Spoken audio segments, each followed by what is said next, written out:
everyone. My name is Mojdeh Eghbal and I'm a private chef in Southern California. Welcome to Farhang Foundation's dinner series with me, Chef Mojdeh, and our special guests. In this program, I want to show the Persian cuisine to the world and teach you how to cook, how to serve, and how to eat each dish. In each episode, I'm gonna take my guests to a different city of Iran. We invite influential Iranians from different backgrounds to join us for dinner to experience a unique Iranian three-course meal and to talk about their own background and cultural influences as an Iranian.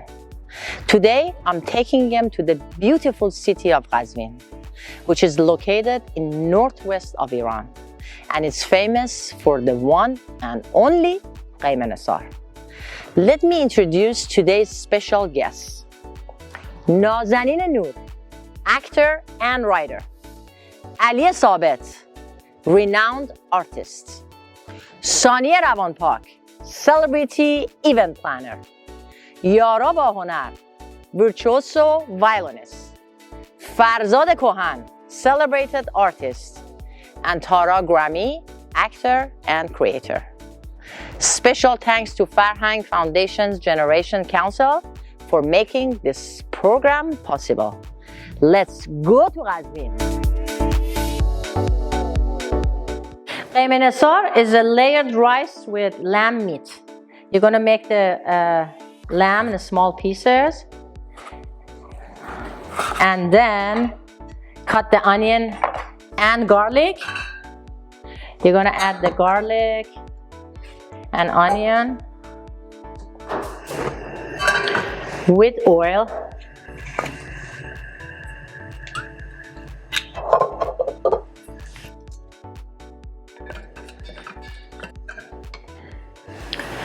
And then add the lamb meat and saute the lamb to get the brown color.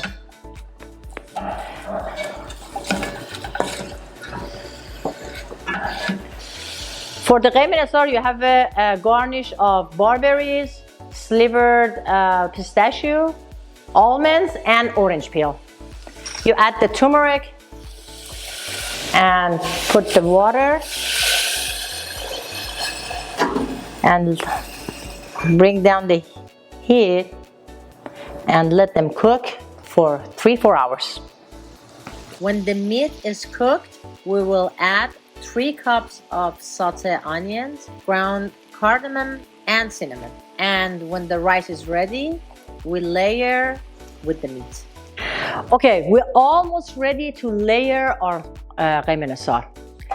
For barberries, we wash and dry it and saute with butter and sugar and lime juice to get the sweet and sour for the texture. For slivered pistachio and almond, we soak it in the rose water and we saute it with a little bit butter to get the shiny. And for orange peel, which we boil it for 3 times to avoid the bitterness of the orange peel, and then we saute in butter and add a little bit sugar and lime juice, just a little bit lime juice to get the nice texture for these. And we're gonna make the rice and get done with this Gheymeh-Nesar. Now it's time to make the rice. Wash the rice until the water is clear. Soak the rice in salt water, drain the rice, add it to a boiling water with a little bit of oil. When the rice is half cooked, drain the rice. Now we're ready to layer the rice with the lamb.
Hello, ladies and gentlemen. Hello. So happy you guys are here.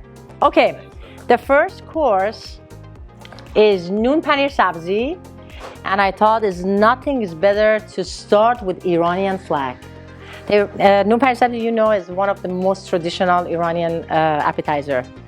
Hope you enjoy it. Also, I pair with this course rosé from Roha.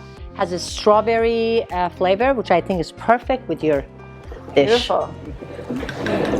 Thank you, Chef. Of course. Wait, actually, I didn't get more Mojdeh. Mojdeh. Or apple. Thank you. Of course. It's fine. Farzad Kohan. It's so pretty. I don't want to eat it. Thank you. Enjoy. Thank you, Chef.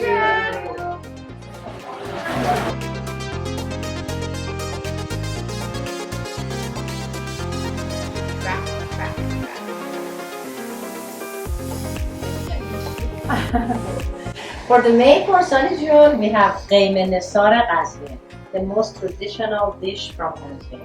It's a layered lamb with rice and garnished with barberries, orange peel, and sliver almond and pistachio.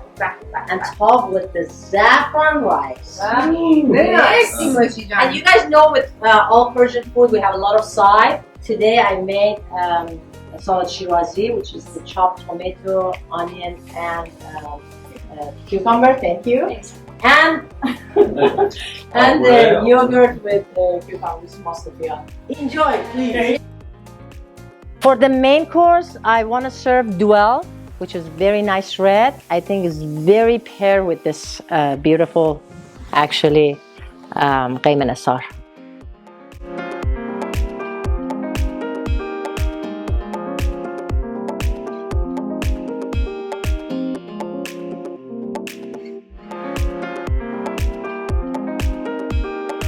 Okay, for the dessert, we have talebi bastani, which is the ice cream with melon, and also I designed it with the edible flowers. And I want to tell you something, guys. I just want to put this here. Each person that is sitting here, they're gonna have a gift from me and Farhang Foundation as a gift to take it home, and it's hand painting by my beautiful friend Bahonar Zulfaqari, which in the back it says Farhang Foundation and Chef Mojdeh is a gift for you guys to take it home. I love you. Enjoy. And also I want to tell you something. I made with this course a very nice liqueur. Is a raspberry. Can you tell me what's zoghalakhte in English?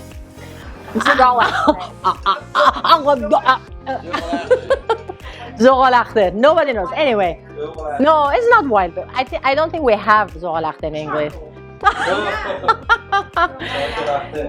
Anyway, I made this beautiful liqueur. Is a zoghalakhte raspberry sour cherry liqueur, which I think is perfect with this. Love it. Very good. This is about. It's charcoal cherry. You didn't know that? It's very, ooh, it's very good for your skin. Like the cherry. Yeah, Doesn't it? it does. Enjoy. Wow. Thank you. Thanks, Chef.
Thank you. Thank you, Yara Jan. Okay, guys. Thank you so much for this beautiful night.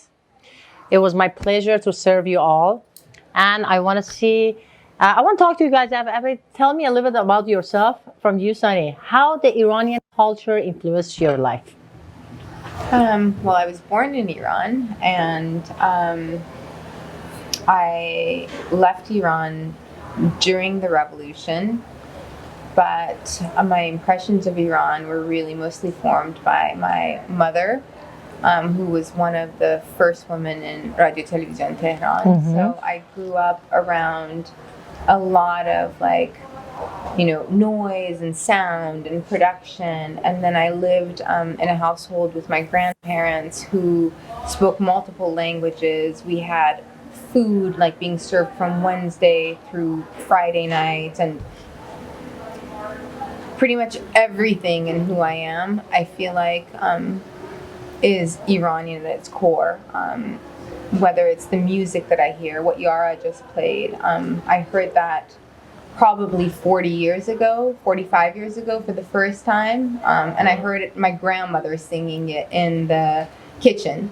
So it's the folk songs, it's the food, it's even the revolution, and the revolution coincided with the women's revolution, and these are all things that remind me of Iran and being Iranian. And we had to leave, and now we're here, and even being at a table with all of you guys where I speak the same language, where we're eating the same food. I'm with one of the people I love the most. And thank you. Even though we're all from different parts of the world, I feel connected.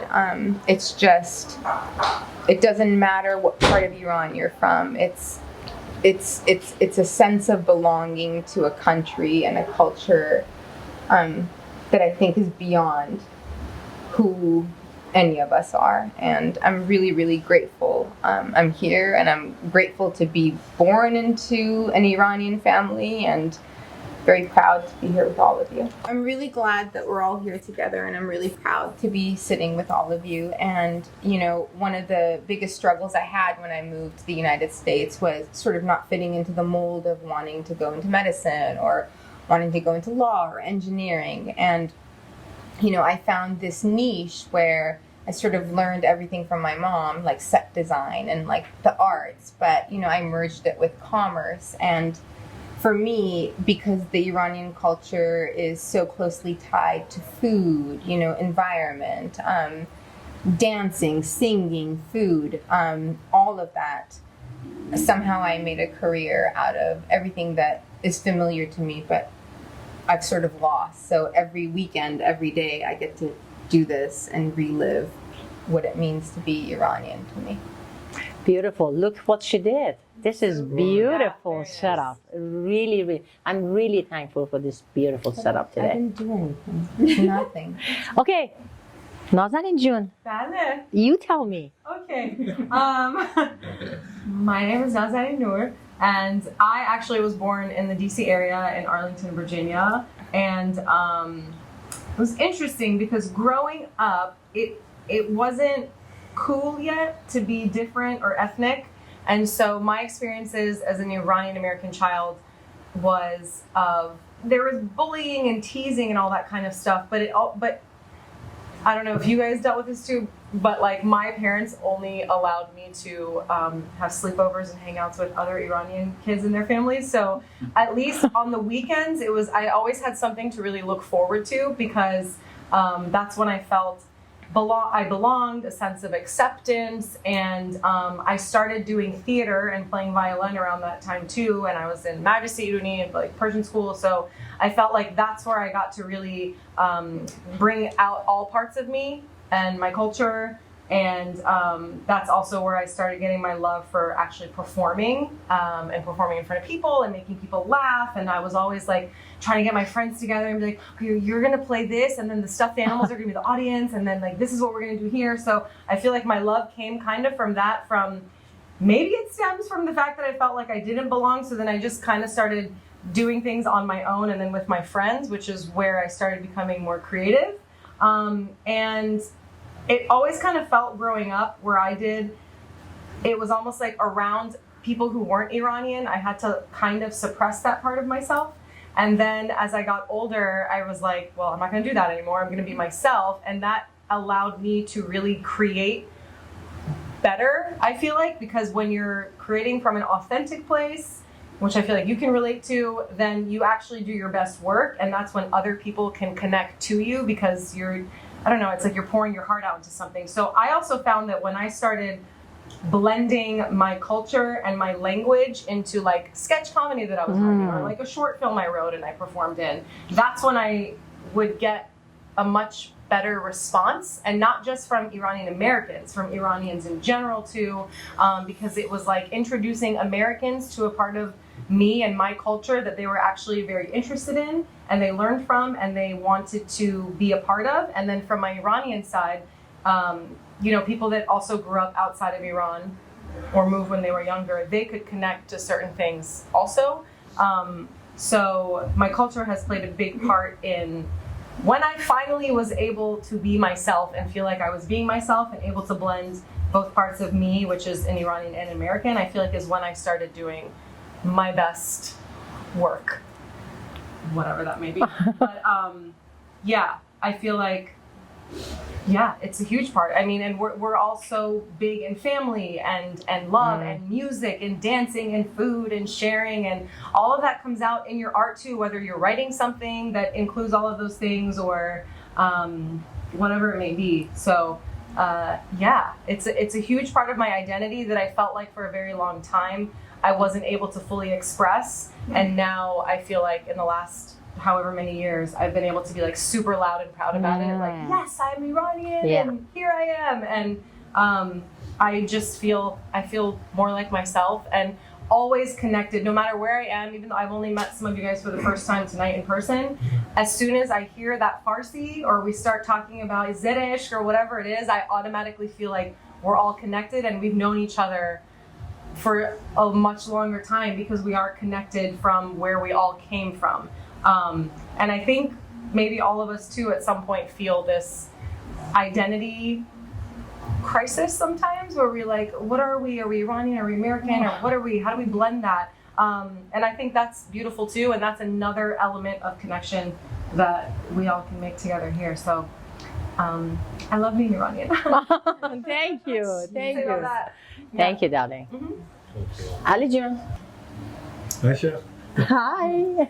I want to thank you so much for bringing us around each other. This is truly an honor to be around so many talented folks. I feel like we should be on like Elon Musk's rocket where he's going to spend 6 artists around, I don't know how many we're 8 around the moon.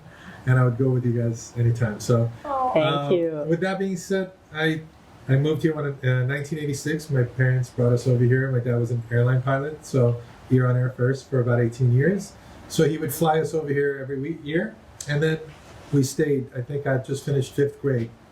I was upset because I'd left all my Tintin magazines at home, and they told me that I couldn't have those back. But other than that, it was very difficult to transition into being an Iranian American. So through that process, the way I used to basically deal with, the war, drawing tanks and guns and planes, shooting each other down, and then I would actually like activate them to fight each other on paper with imagination. That transitioned into doodling and drawing. I shouldn't say that word. Drawing every day to kind of deal with that stuff. And one of the biggest things is that, as everybody says Iranian parents might discourage us as creatives. My Iranian parents never discouraged me, so I think that's where I get my mom drawing girls and faces and eyes all the time, and my dad bringing things from different parts of the world as a pilot, that inspired color and joy and all that good stuff. And on top of that, the teachers that were teaching me in school, I would be writing, like all of us, we draw in our notebooks and everything else. Whatever drawing that I would have, they would give me the low score on the insha or on the essay, but they would always write something next to my drawings. They would say like, "Afain, good job, keep it going." So I feel like I was encouraged from a very very, very early on to express myself in this manner.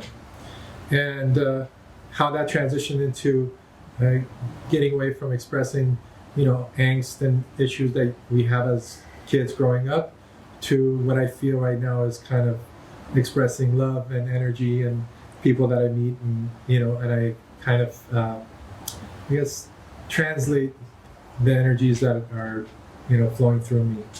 I think all of that comes from my family, home, and being an Iranian American. Also, some of the girls might look Iranian. There are a lot of girls, for those who don't know. Yeah, definitely it has a lot of different flavors that come from there. But I do paint with Japanese brushes, and I also connect with that culture. So it's kind of an interesting energy where I do see Iranian painters like Ali Farzad Kohan that is so rooted in the culture and I'm looking at the pieces and I'm wondering, how does he do this?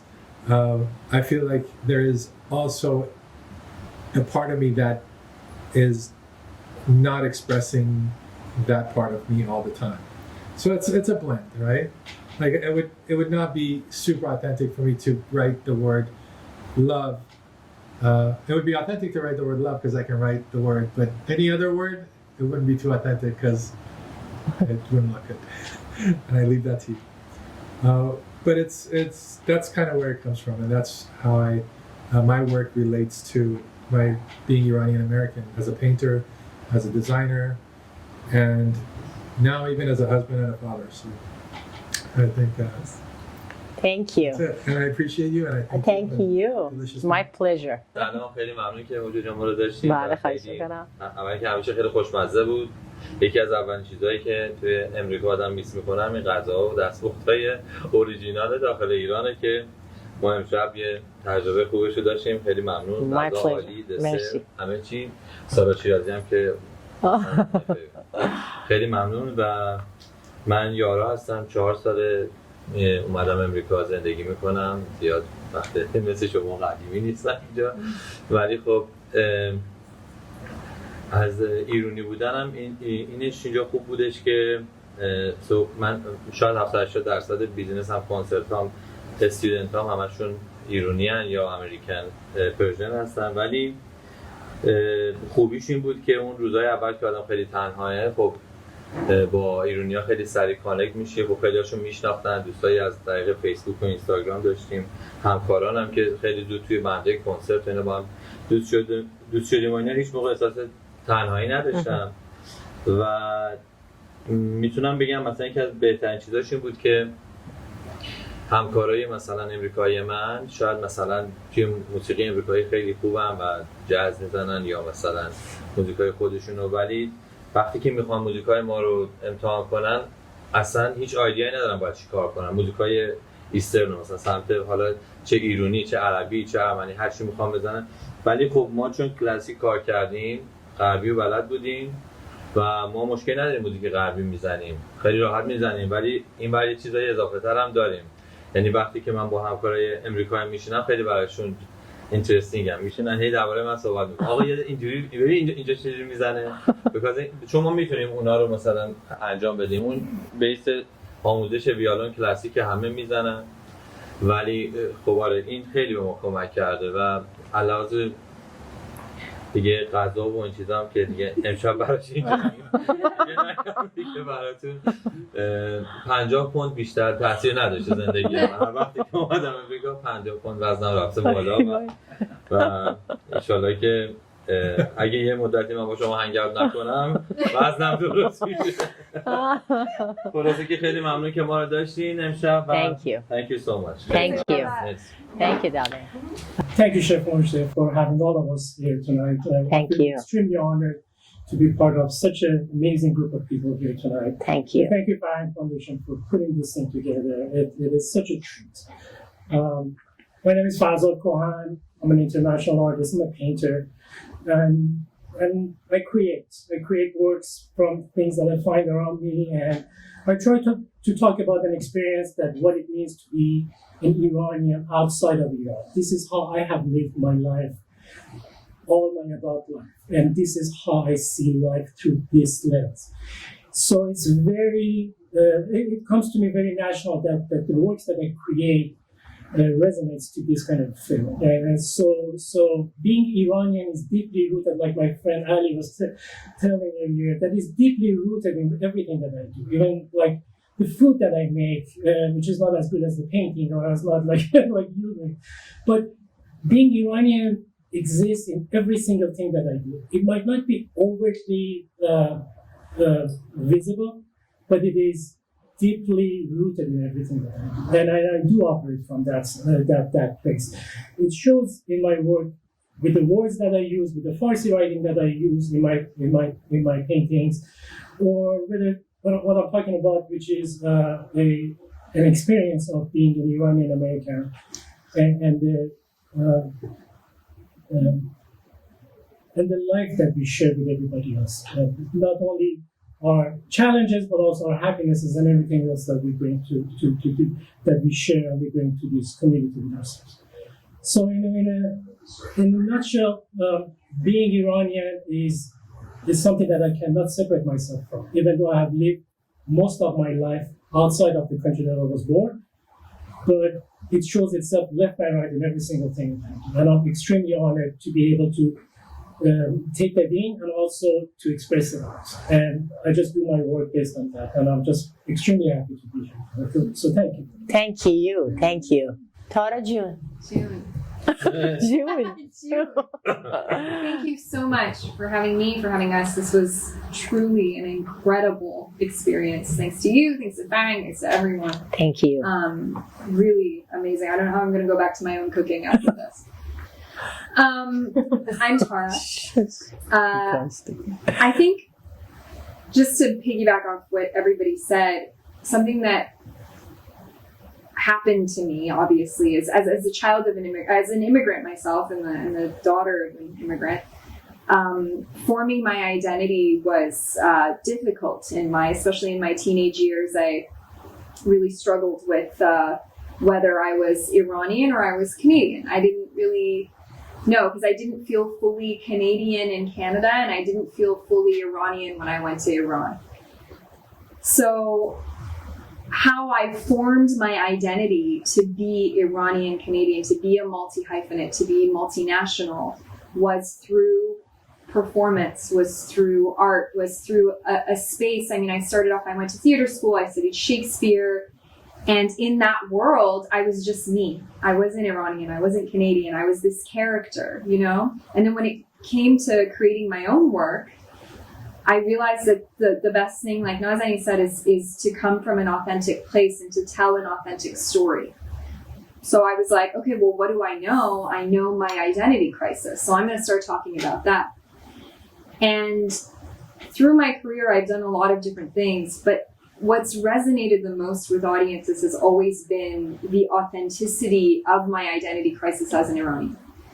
But it flourished from a crisis into art, into something that tells a story, that entertains and also highlights my culture. And whether it's poking fun at my culture, like I do with my Mojdeh character, which you all probably know, hopefully. Of course. All of you know.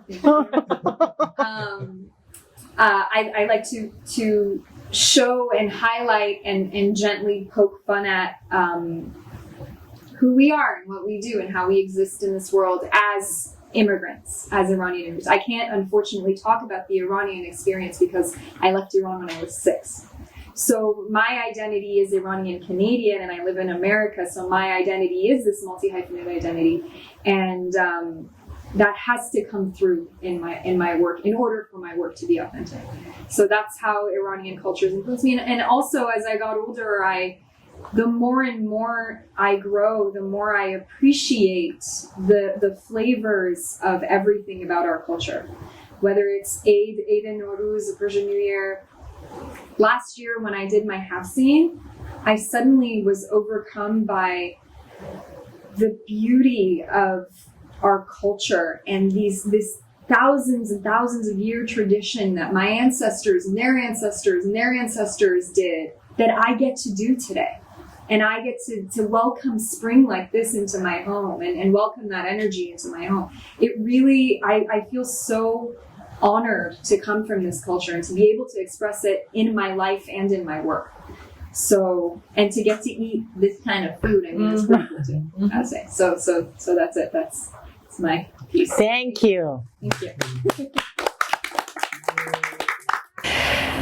I want to say thank you to Ellie and Ali for letting me to have this beautiful event in their house. And I want to say thank you to all you guys. It was my pleasure to serve you all. And I want to say thank you to Farhang Foundation for letting me to share my recipe and our Farhang with you. Thank you and Khodafez.